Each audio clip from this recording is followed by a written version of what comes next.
Star Wars Jedi Survivor is going to be in the public's hands in just a few days, and the hype is rapidly building up for this game. Today, reviews will be posted for the game, so I'll make another video tomorrow combining the reception for Jedi Survivor. But today, Respawn confirmed several new gameplay features. A lot went down that I'll be updating you on within this video, but first, if this is the first time you're watching the channel, let me know if you'd like to see more by liking this video. This video will also try and remain as spoiler-free for Jedi Survivor as possible. I won't show or talk about any of the leaks in this video. One more thing, I haven't had any time to read or learn about the tie-in novel Jedi Battle Scars, so if I say anything that doesn't line up with the book or I miss something, that is why. I do fully intend on reading the book, but this is a news update and a leaks video, not a full in-depth story review. And with that out of the way, let's dive straight into the new details. First, I want to repeat a quick message from my last video. You can preload Jedi Survivor right now. You can preload it at 9 p.m. Pacific time for PS5 and Xbox, and right now for PC, so make sure you start the download ASAP because that 155 gigabyte download is going to take a while. I got a quick update regarding the collector's edition for Jedi Survivor. For the few of you who actually got your hands on it, the company responsible for pulling this package together tweeted out, Star Wars Jedi Survivor is on the way and out the door.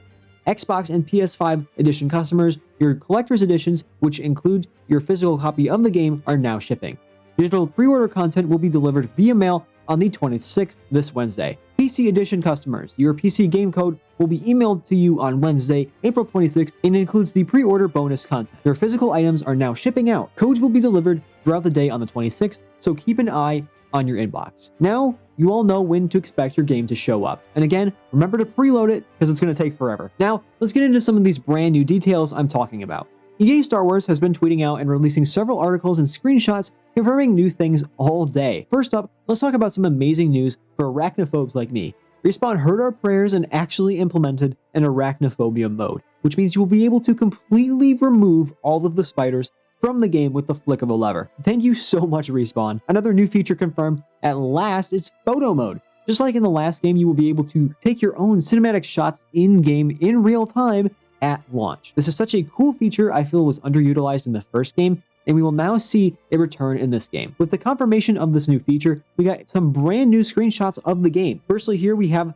Cal fighting the Rancor, a picture of Cal walking into the horizon on Kobo, then we have one of Cal making his way through a Jedha sandstorm, and ending this off on a shot of Cal gliding through a canyon.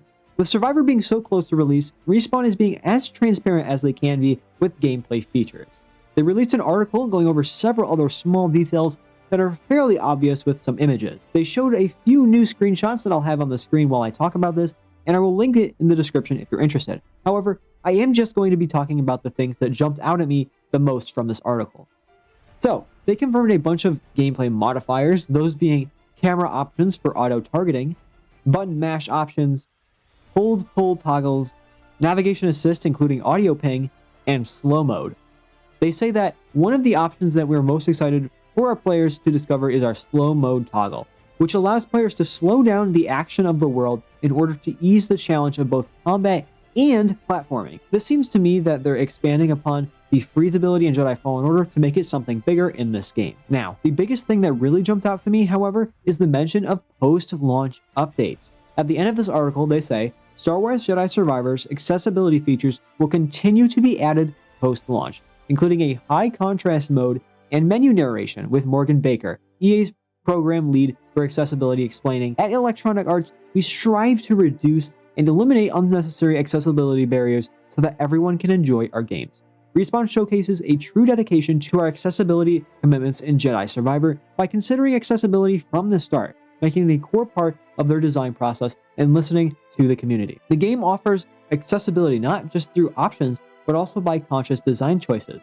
For example, artists were mindful of the color palette for certain experiences, and key elements within the map are dual-coded to visually convey the same information in several ways. I know this isn't anything huge yet, but they are acknowledging post-launch updates are planned. Even if there isn't any exciting playable cosmetics or anything yet, hopefully these updates will have more than just some gameplay modifiers, but we'll just have to wait and see, of course. Overall, there are a lot of new updates and confirmed features hitting the internet right now, and if you want to experience this game with me, let me know by subscribing to the channel. That way you'll always be updated when I start the daily Jedi Survivor streams so we can experience this game together. Thank you guys so much for watching this news update, and I'll see you in the next one.